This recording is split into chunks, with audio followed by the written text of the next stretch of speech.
So being exposed to her and even understanding her history, because her sister gave me and Brother West the history of why she was in the problem, because she was married to a guy.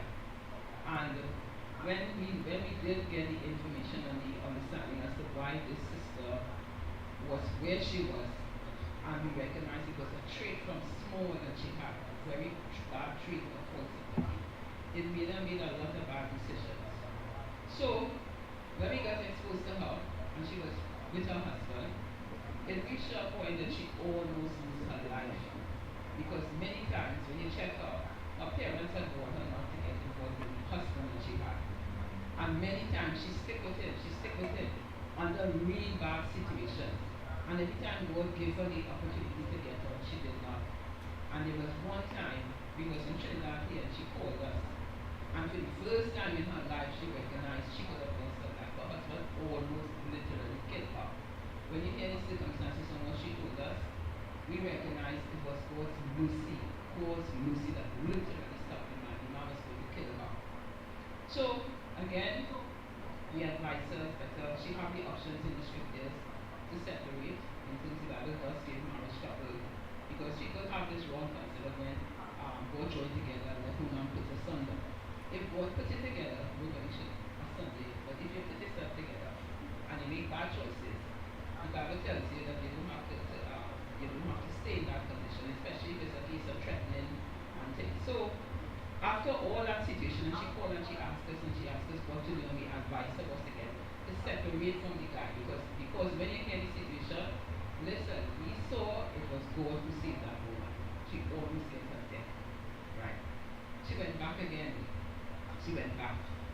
And so in talking to her, I told her, I said, listen, I said you haven't reached a fault.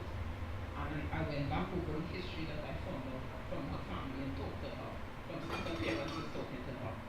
So I said, okay, I want to help you with this fault. And so I decided I would do this study on the danger of false sympathy. So this study is a personal study that was made up to help a sister. Right. So she's in America. Also now she was in Jamaica at that time. And so we started to do this study. And as we going through this study, because we're doing the this study, she never continued the study. She started. She stopped. Like just a little initial part of the study, she never finished the study. And she going back in the same situation. I mean, could you imagine somebody taking time to make a study to help you, and you would think it was so. And she never finished the study. But what happened with this study now, I'm telling you, brother, this was one of the hardest studies to put together. You see, this study, it wasn't easy for me. When I sat down to do this study, and going back now how I came to this, and I think and I'm opening my mind and asking God to show me. And each step of the way, this is one of the most difficult studies to present because of how it is structured and how to show this study. But by the grace of God, we have the Holy Spirit. And we have Jesus who is in the leader. And by the grace of God, I did this study. And when I kept this study here, this study is almost about 3 years. That long. But during my time, again, and because we are interactive with people and we come in contact with people, I see it as a main problem to a lot of people. Even some of us here, some of us have the fault. And I say I don't have the fault, I have to deal with the fault. But I'm saying that it is a trait that I see in a lot of Christians, and there's a danger, there's a serious danger if we don't get this right. So then, because I was seeing the pattern over and over, I would interact with people, I would see their way of circumstances, they talk to people, they can see how they handle themselves, and I see the problem. So I said, you know what? I'll do this study for edification. I'll do this study to edify all of us, that we can be aware, because in most situations, even how we interact with our families, our homes, you see between husbands and wives, you see between friends, you see within the churches and all these different things. Because of that, the fact that it is an interactive thought that happens so many times, and some of us are not aware. Some of our very situations and circumstances we find ourselves in now, it is because of this truth. So I'm just giving you the background as to why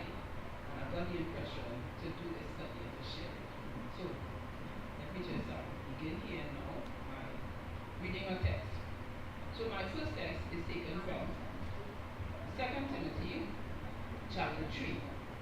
And I'm reading from the Exegesis Bible because the Exegesis Bible tries to bring out the words I wanted to say. 2 Timothy chapter 3 said, all scripture is given by the inspiration of God, and it is profitable or beneficial. So the scriptures is given to benefit us. How does the scripture benefit us?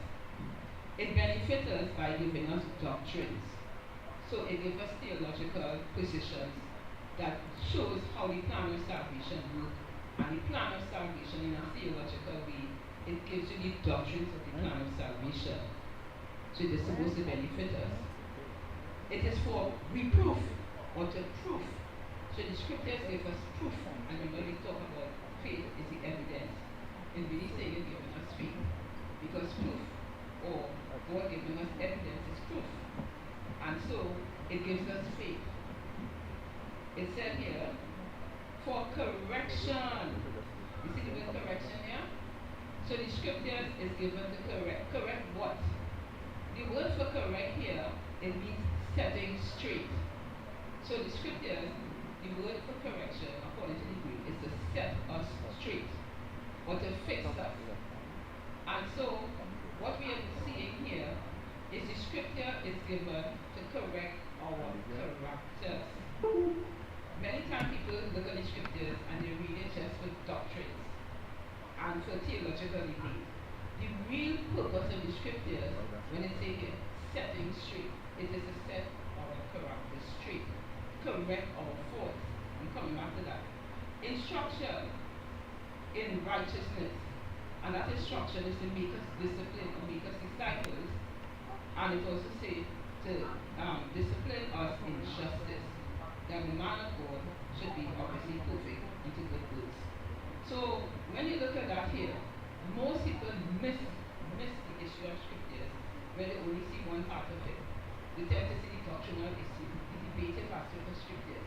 The real issue of the scriptures is to teach us Christ, or Christ's doctrine, which when we shall call his name Jesus, he will save us from sin. And the problem of sin has affected our characters. I'll tell you something. If we will take time and examine ourselves with scriptures, it will correct us. Here is we're going to touch this topic, and we're going to touch one trait, the trait of false sympathy. If it touches this one trait, it touches other traits. So you talk about temperance, about having temperance. If it is temperate, the Bible talks about how to deal with temperance. Whatever fault you have, you have pride. It tells you pride went before destruction. It hits out against covetousness. You know, we tend to just look at the theological aspect. So while it teaches us about God, the scriptures is written to make us straight. It is written to correct our characters. And many of us lose that. We don't take the scriptures and read the scriptures to correct character. So this whole thing about false sympathy will show you from the Bible and from the spirit of prophecy. We're going to look at that trait. I'm hoping that by the end of this study, whenever we will finish it, you will approach scriptures to correct character traits. Because the character traits here, it is to get us straight. So having said that, as to why it is this topic is about the danger. Because all human character traits is dangerous. You know that, right? You're lying, it's very dangerous. There are consequences to lying. Consequences where if you lie on a man, you can get a man murdered. It happened during the time of slavery where white people would say this black man raped a woman and black man induced and they lynched the man is lying. All traits is dangerous. And if we will approach ourselves and look at our faults and see the danger it does to us and the danger it does to other people. So having said that, let me give an introduction. Yes. Even believing a lie. Believing a lie. Because that's what causes us to come into the world. Exactly. Believing a lie. Beautiful, well said. Right. So, you can look at it on board.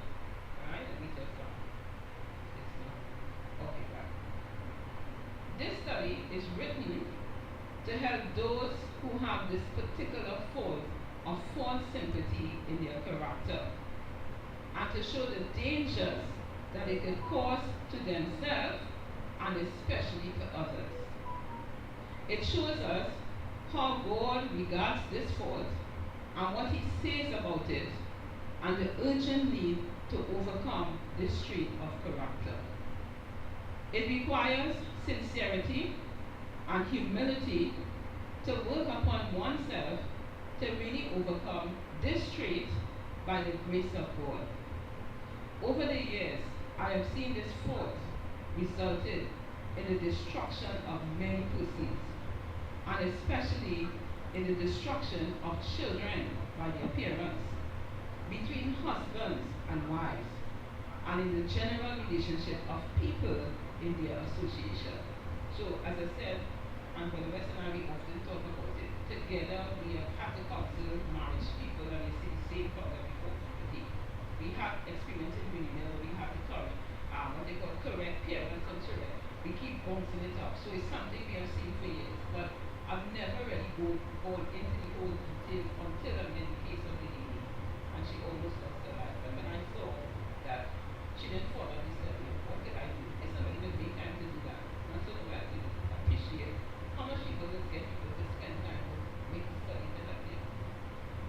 So I said here, right, it is a very deceptive trait because it is not easily seen to be what it is. In its nature, right? So let me say it over. It is a very deceptive trait because it is not easily seen to be what it is in its nature. That is why some people can't see it. Some people are not even aware they have it because it's not a trait that is easily seen. We see it as we go along. As it appears to be perceived as a trait of love. Because you're talking about sympathy. Sympathy is the thing. You talk about that. Should you be unsympathetic? When you do that, should you be unsympathetic? It appears to be a trait of love, right? But it has another aspect that this sympathy could be wrong. You know how much of people that fall in this thing? Because it is not easily seen. Why? Because it appears to be perceived as a trait of love. And so it requires the sensitivity of only the Holy Spirit and the rational of faith principles. When you look at this study, the rational of faith principles of the scriptures to discern the evil of this trait. Remember what I said in our recent condition? They have to have righteousness by faith, and they must have eyesight. So when you have eyesight, you will see how this trait it operates, because it's not an easy trait to see. And because it is not easy to see, because it is perceived as a trait of love. And so to see this thing really, you have to have the Holy Spirit, the rational of faith principles, to discern the evil of this fault. So a lot of people practicing it, and they're not even aware it is a fault. Some people by nature, hear this, some people by nature are genetically and culturally prone to this fault. Do you know that? There are some people that have a genetic disposition. It's in the family. They inherit, they cultivate it. You see? They are prone to that fault. And their whole life decisions have been operated from it. And it has been very costly to them. So some people have a genetic disposition. They are very sympathetic. It's a good trait. Sometimes you come from a family, illustrate. You have some families that are very cold, not so? You ever meet some cold family, you have a woman and her husband is cold and the children inherit the disposition, and or some parents they are angry and the children, the whole family say, oh, when people to quarrel, all of them have the same traits. Not so well, that people that inherit these traits, right, brother? So you have cold people, but you also have some people that genetically, they're culturally prone to be sensitive, very soft and sympathetic and things. And you will think, okay, it's a nice trait. It has dangers in it. And when you come to see it has dangers. Right? So I said here, some people by nature are genetically and culturally prone to this fault. And their whole life decisions have been operated from it. And it has been very costly to them, in that it has made them make very serious mistakes in their life, which was not according to the will of God and the plan of God for them. And so they have lived with the effects and the consequences of their wrong choices. On the other hand, some have have not been fortunate to live. And many persons have died before so many people die. They could even commit suicide as a result of this fault. And you see, I'll tell you why I say that, okay, you might find that using hard words as to die. I'll explain why I say that. On the other hand, some have been fortunate, not been fortunate to live. And many persons have died or commit suicide as a result of this fault to their own detriment.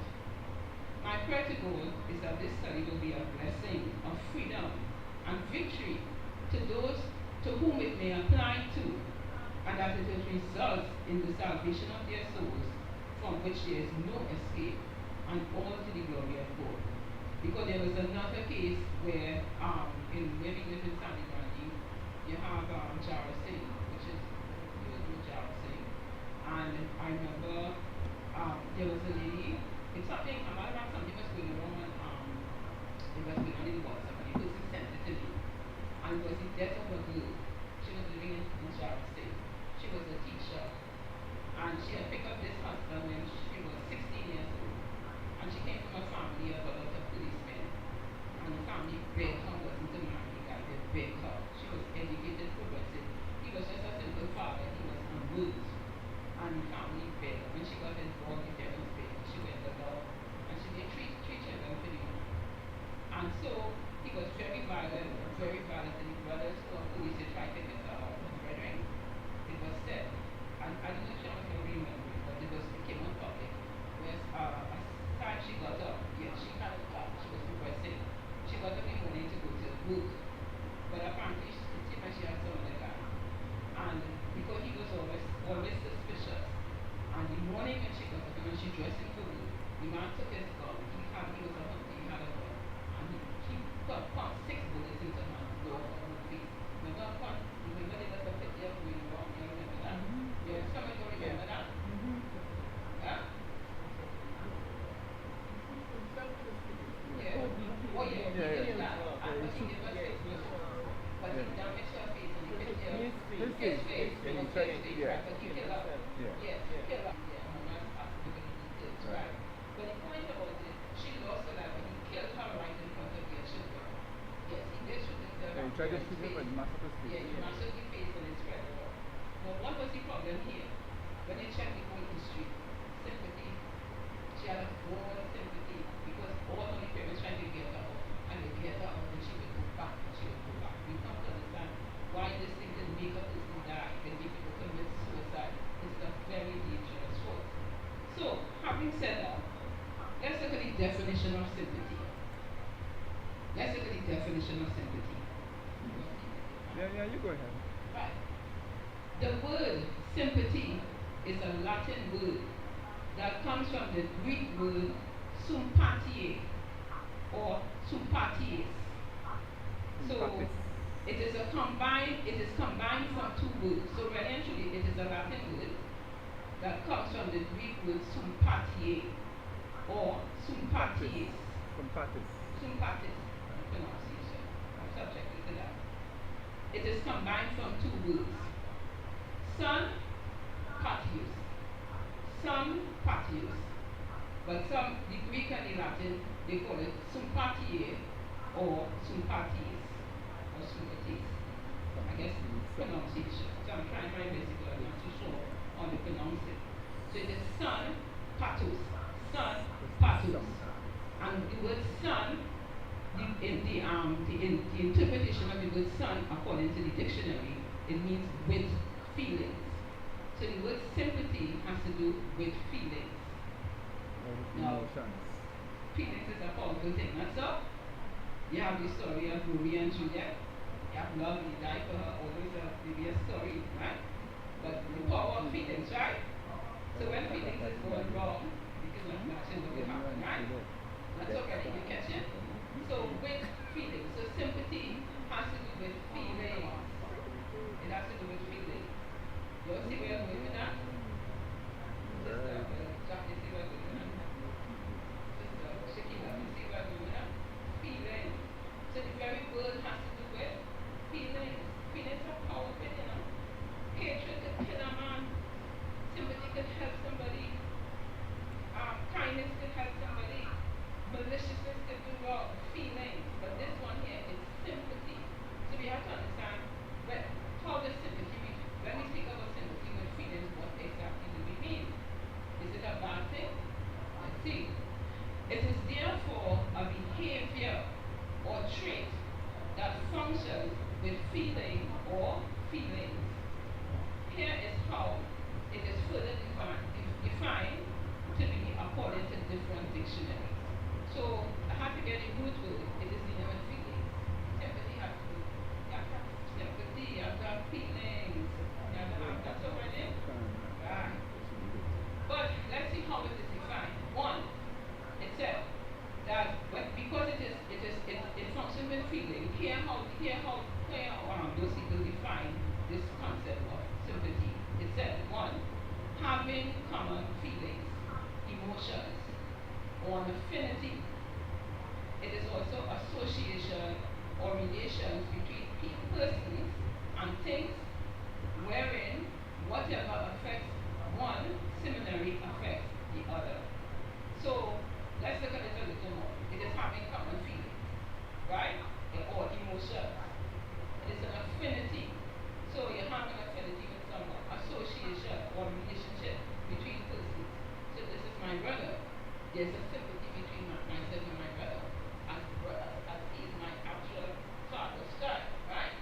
So this is my husband. It's a sympathy. Brother he's a friend. Still sympathy. But how it will function is based upon the identification, right? So obviously this is my brother, right? We have the same father. And my ANC, we have the same father, right? But you can still have sympathy. So you have it in terms of affinity, association, relationship between persons. And people could even have sympathy for things, I'll come to that. But the fact is, wherein whatever affects one, similarly will affect the other. So if my brother is sick, and I understand that, and he comes to me with pain, it will affect me as his sister. Unless I'm damaged and cold and I don't care. But we're speaking about in a general level, right? Okay? Follow me. Two, feelings of loyalty, tendency to favor or support from the point of one's feeling towards the individual. So you have a friend, right? Let's say Sister Nat is my friend and she is. There's a feeling of loyalty between us. Sister Cynthia is my friend. There's a feeling we share many years. There's a feeling of loyalty, a tendency to favor or to favor her in terms of if she's right, because the faith is right, support, right? If something happened, her mom died and stuff, you have to support her because we have a feeling of loyalty and of friendship, right? From the point of one's feeling towards the individual. So you have sympathy has to go with your feelings basically towards an individual, maybe family members, maybe friends, maybe association, maybe a neighbor. You hear your neighbor get gunned down, right? You have a tendency to support from the point of the feelings towards it's my neighbor. I used to see that. You see how this thing can look? It can look like that. Three, the act or capacity of entering into or sharing the feeling or interest of another. So this could come a little more intimate in terms of your boyfriend, you have a sympathy for your friend, you have a sympathy for somebody you like, the act of when you could enter into that, and it also could do with sympathy, because if you have a boyfriend, it would be something happening, you would be concerned about him. So it takes in general human relationship. Four, the feeling or mental state brought about by such sensitivity, such as one has for the poor, or someone in a state of suffering, or for animals also. So sympathy will also take in a mental state where it is brought along, where it's sensitive to a person who is poor. You see a poor person and you feel sorry for them. You see a hungry child, but you not feel naturally. You will feel, unless it's a poor person, you don't care. But we're not talking about people who damage with the fault of our coolness. The general feeling, it is dealing with feelings. You see an animal there, and it bounds to the foot brake. I'm an animal lover. That affect me because I love animals. I do like to see humans. And I do like to see animals suffer. And I do like to see humans suffering. Personally. And if you want to see me cry easy, show me things like human suffering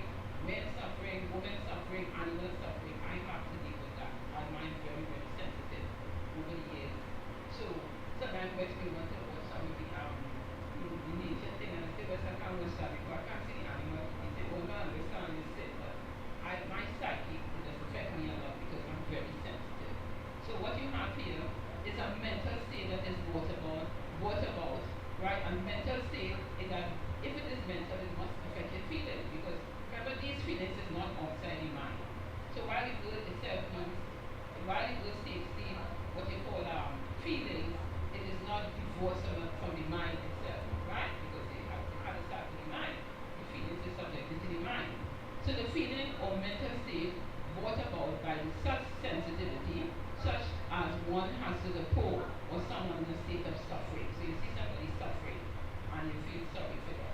You feel sympathetic. Even if you don't know the person, you come on the road or you drive on the road and an accident happens and you see three bodies lying and you see the mother crying and the baby in your hand and you feel sorry mentally.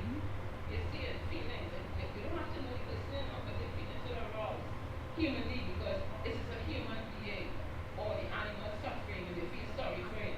You call it and you give it some food, you know? That is how this thing with the feelings in that sense too.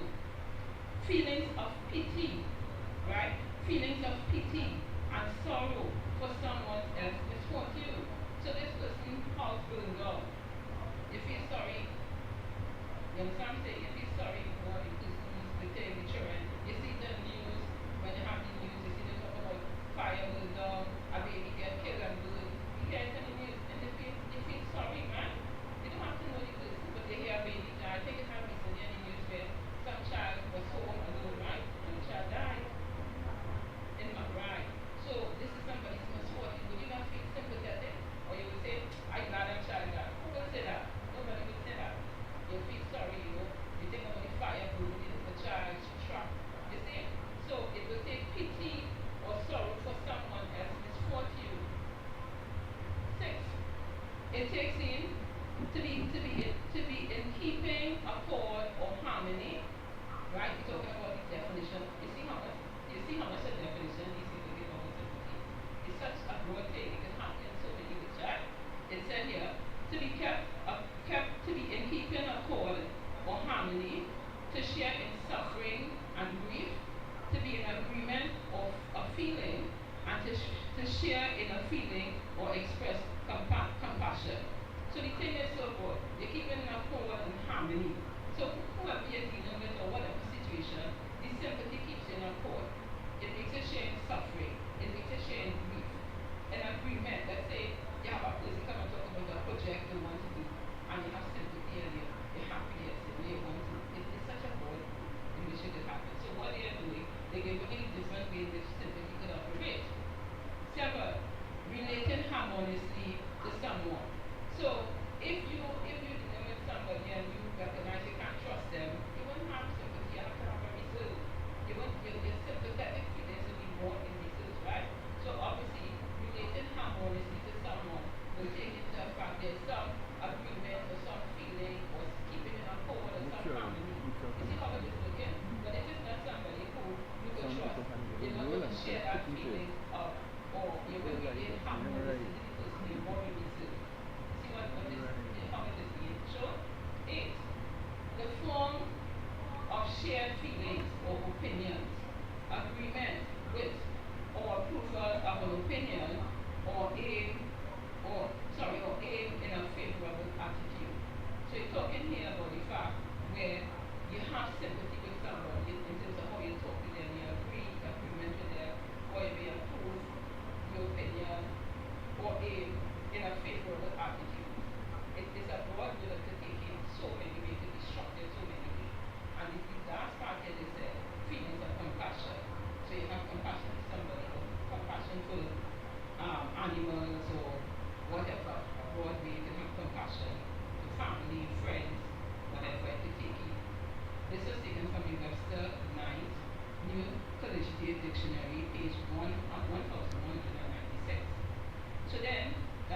to share in suffering or grief, to commiserate with a friend.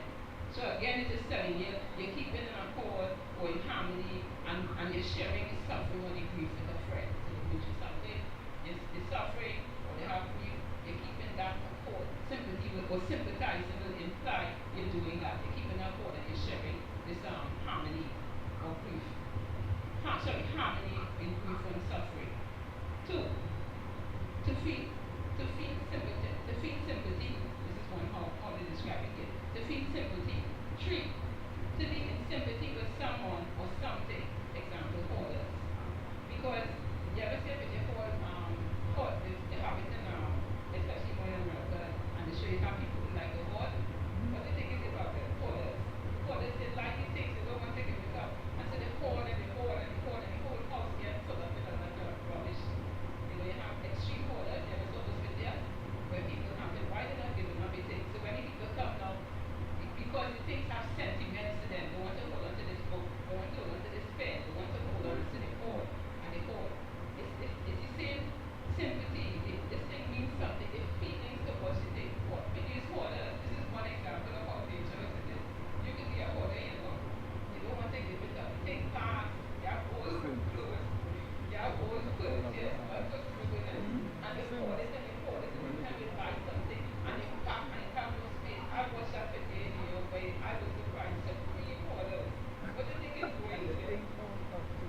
It's up to the group, and so you have to get specialists to come and to get you to move the feelings and things in hold. And when you see the training, so they get crying. I mean, I've seen the video, it's what you know, they're crying because they don't want to get. So you think it's sometimes you force it, like things to be something, and they have, because it's what is happening here, feelings. You must have sympathy has to do with feelings. So you just can use calling, right? So some system, what you see here, I want you to understand. You understanding what I'm saying? Tequila. I don't want anybody to get right. Right? So it said here to be in sympathy with someone. And with someone too, it could, you know what it could do? It could produce what they call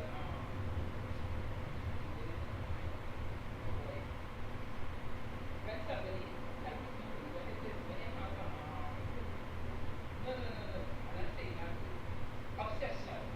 If you thought this in mind. Obsession. Because it says to be in sympathy with someone or something. So this is what it is. You have feelings towards the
emotions. A gesture, favorably inclined. So it is showing you how sympathetic good guy, where it arises some sympathy because sympathetic could be because it's coming from feelings, compassion, or your friendliness, your sensitivity to others' emotions. If you have a friend and you lose your mother and your friend they come and say, sister, I heard your mother died. They're not showing your sympathy. That's all. And they're showing your sympathy if it doesn't come and give condolences. Right? You see a neighbor and you may not know them, but you hear your next door neighbor, let's say they're living by you. You could break the ice by going to say, okay, I heard that your so and so died and I express my sympathy. That's all. So again, it's showing you here where you must be sensitive to other people's need, emotion. Friendliness to cause that. Or you could become friends of a person by being sympathetic. Not so you don't know a person, but somebody looking on your job, and you may hear a so and so working in your job guy, you bounce them. You could be friendly and say express sympathy, that's all. So you see, you become sensitive to people's emotions. Favorably inclined is another way to do it. 4. Approving not to the idea, idea, showing empathy, affection, emotional, or intellectual identification. This one is a bit difficult. Approving not to the idea of showing empathy. Approving not to the idea of showing empathy, affection, emotional, or intellectual identification with another person. So I'm getting here, he's saying, approving not to the idea of showing empathy.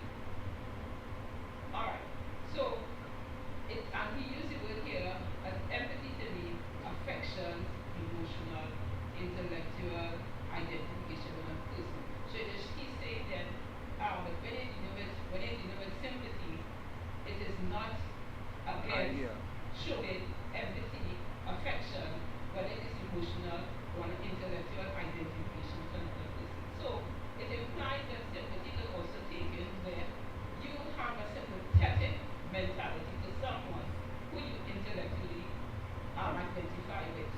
It was born with the emotion. Yeah. But also, what that is showing there, some people intellectually show affections. And a whole set of term, and you want to know what, like, excuse me? Nothing.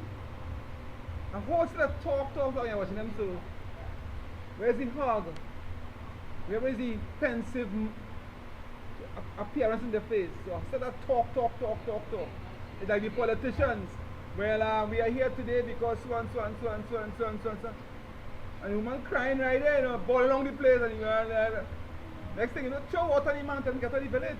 Because it's only intellectually, you understand? It's not so, God don't want that. Let me say more because my study will somehow connect with that. Okay. And the last part here, sympathetic. It means congenial, because sympathetic is congenial, it means tender. Love you. It means kindly. Give me my closer. From the Scribner Quantum English Dictionary, page 922. Now, I know I can't read it for a while, right? But it was worth it because it opened up the idea and it will help you to understand how this thing is functioning, right? Love you. So, that was good. So let's go ahead now. And just one more thing, you know this thing over, like in America, you understand? The Democrats, oh, be careful democracy, be careful the rights of the people. Trump come and say, make America great again. I understand what you're going through. I'm for you. America first. Who shows sympathy? Who gets voted out? You understand, brethren? Yeah. That's the real thing. A big billionaire who's a big playboy suddenly becomes the most sympathetic person in the world. That is it. So then people pulling, love you, ideas. When they meet the situation now, they can't even show how they love you. You understand? So careful of AI sympathy. AI sympathy.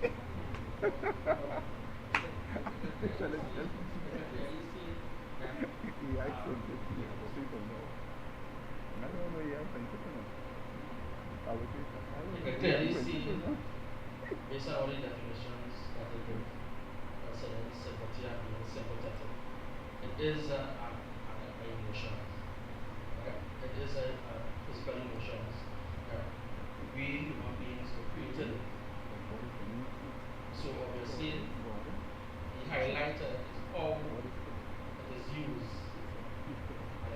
also as a Christian. I know what you're showing us today because it's our function for it. And so also as a Christian, it should be faith motivated. Right? Obviously, it should be faith motivated. So it's not just a matter of a person just speaking or just using words, but they don't have the emotions backing it up. It had a function a particular way. I know you're right now. Was it economic? I guess I'm in my office and say, Okay. So let's go to the next part now. So from all the above definitions, we see the nature and character of the word sympathy.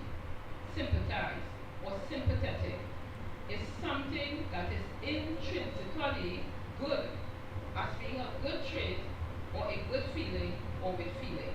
So when you look at it basically, it is a good thing. Right? Did you all see that?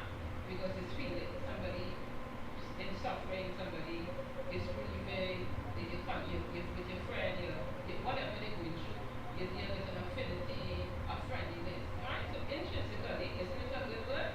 no. Right. So how could this thing be wrong? How could this thing go wrong? How could something be turned wrong? It is therefore a commendable and beautiful as possessing this trait of character. So a sympathetic person, a person who sympathize, a person who expresses sympathy, it's a good thing. It's a wonderful, beautiful, commendable trait of character. That's all right? And should we all be sympathetic? Or should we be unsympathetic? Let me hear. Should we be unsympathetic? Sympathetic. Right, it's a good thing. So let's say that. Let's come on board. Human beings generally need sympathy. That's all. No. Everybody needs somebody here show me who point up your hand if you don't want sympathy. But they told me, do you need sympathy? Mr. Allen, do you need sympathy? Then your mom died and it was difficult. You needed the sympathy. Right? You needed that. Mr. Miller, do you need sympathy? Alright, so nobody needs coldness, right? So it said here, human beings generally need sympathy during their course of life. And that any circumstances can befall anyone, and it is natural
generally sympathetic. What does it mean? It means to say it is a distasteful, it is horrific. When the circumstance requires the manifestation, it is not in this way. So you're walking on the road, somebody falls off, and you pass. Or the Good Samaritan, Jesus gave the story. Jesus showed clearly the story of the Good Samaritan. When the fellow was lying on the road, and the priest passed. What was his problem? He was unsympathetic. You see how you can see it in scripture? He passed, and then when the other one passed, he crossed over. And here's a Samaritan who didn't have a problem in terms of racial. The Samaritans were like the Jews were like the Samaritans. But what happened to him? He was not callous listening. His mind wasn't hard, even if he was a Samaritan, he wasn't blocked by prejudice of racial identity. But it shows you that when the circumstances require you to be sympathetic and you do not do it, it says that it shows that mostly this behavior is akin to people who destroy people. You cannot be walking on the road and see a man you go and you don't he fall down and you pass away and you go yourself the face of Christian. If you are Christian and you do that, then something is wrong. It means to say that the mind is hardened. These are destroyed people. You hear what they will say? That person have a criminal mentality. Or actual criminals. Actual criminals, it is to show you how they come and they kill you, they want your property, they kill you, they care nothing with you. They kill the father in the home, and the father seeing about the mother with the children, and when you kill the father, and he bringing the money to feed the thing, you know what you did there? Criminal mentality. You will come and say, okay, I'm coming to steal, let's say the money. I might just hit them a little dash and knock him on and take the money, but you kill them. And when you kill him, the wife has to suffer. Children come and see for the children can't go to school because there's no money coming into the house. You see the criminal mentality. But a sympathetic person will not, you won't want to see in the first place, I'm not saying you will not see with sympathy. But you just show it clearly where this is a criminal behavior when you lack sympathy. Yes, we lack. In regards to Christians, not Christians going through some kind of suffering. Okay? To some might say that I can find out maybe we have some form of retribution. Right? So whatever suffering you go through, they interpret that as retribution.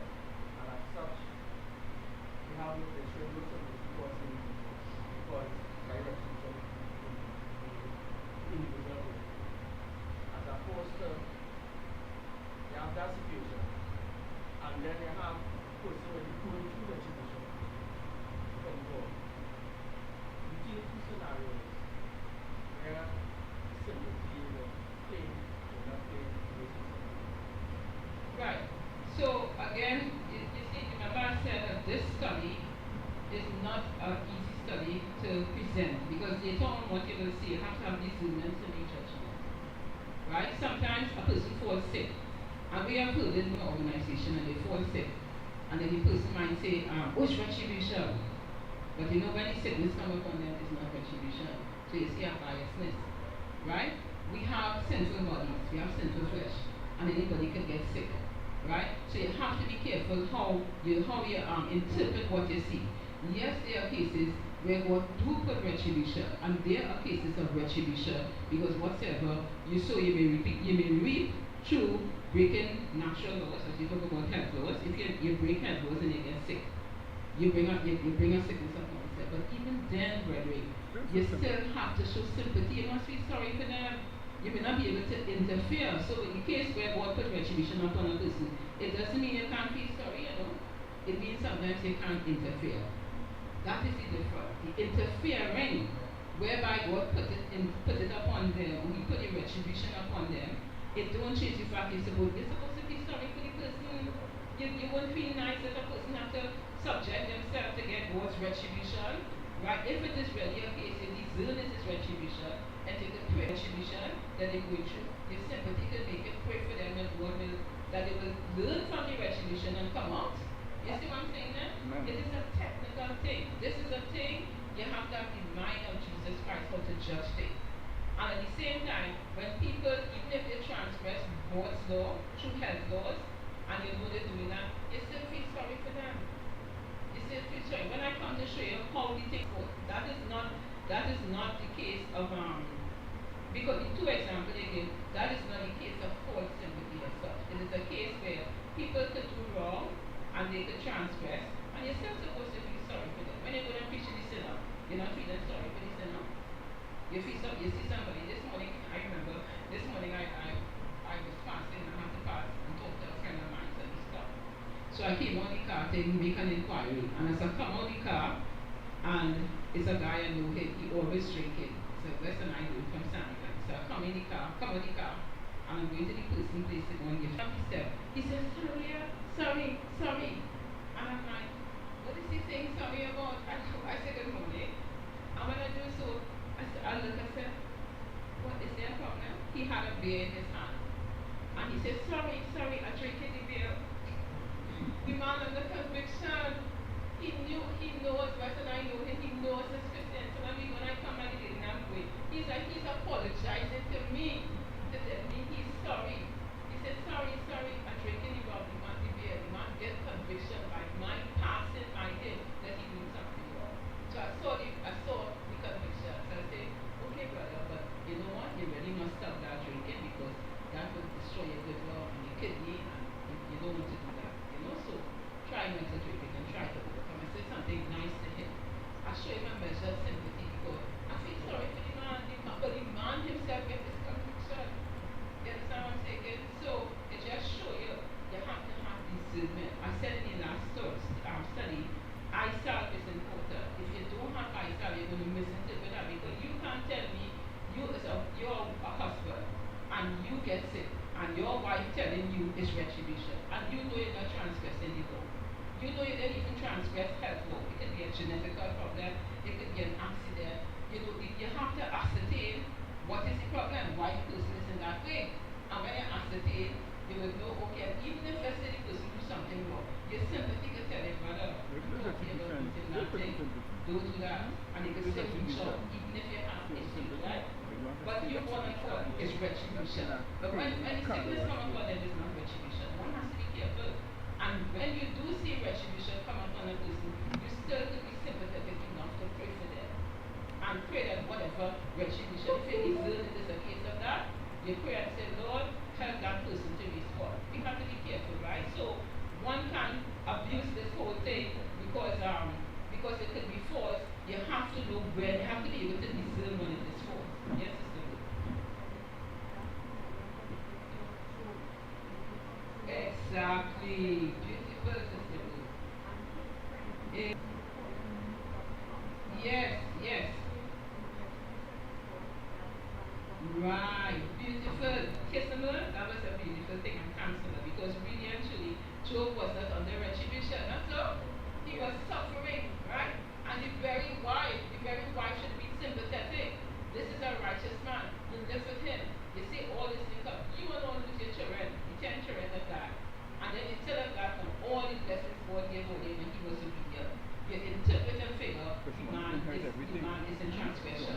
And you call it retribution. You see the end God punished them because they had no sympathy. And because of that, no, they had no sympathy. Because of the fact they figured that the man under retribution was punishment. So no, he was under death. So you have to discern. One must be able to discern when the sympathy is needed. They should have shown Job sympathy. They should have come forth, all his friends, all his close friends, because you know the man character was a righteous man for all these years. This is the man where the man so righteous, God put him on trial before the universe and tell Satan, did you consider my servant Job? And he is the representative upon the earth of me, And look, Job didn't himself know it. But here you had a case where God could put his character stake with this man on trial. And yet the family and the friends taking his retribution. So no sympathy for them. They are destroying people. You see? So let me just come to this part here now because I have permission to time. Right. So let me get it here. Right. It said here, so sympathy is a good and natural trait that all men must possess. especially when seeing human suffering of any kind. It is a natural response of man towards his fellow man. Now, having established that, or this, we will address this concept of what constitutes false sympathy.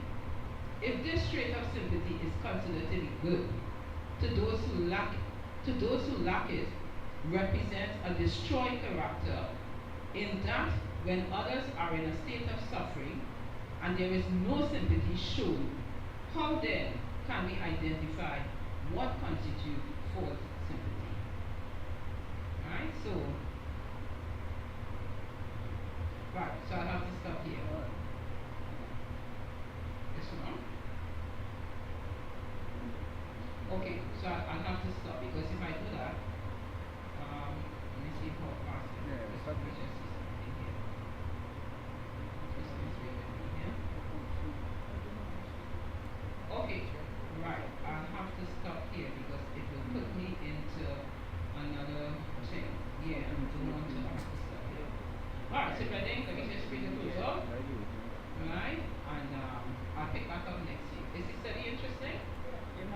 So looking forward to hearing it. Mighty good stuff. So let's have a good look.